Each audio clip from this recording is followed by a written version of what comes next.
Unpacking the HP DeskJet 2700 and DeskJet Plus 4100 printer series.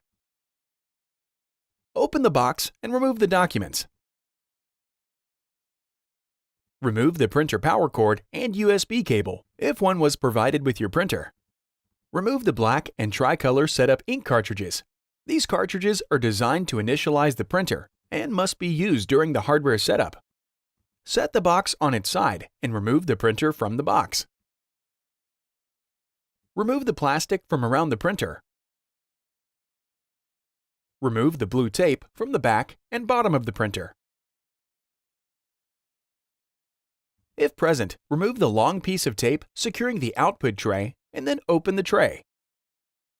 Pull the right piece of tape on the front of the printer to open the cartridge access door.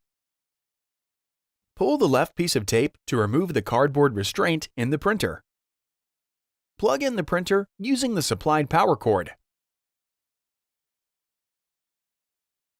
Before heading ahead into the video, in case you are facing any issue with your HP printer device, get in touch with our HP printer expert.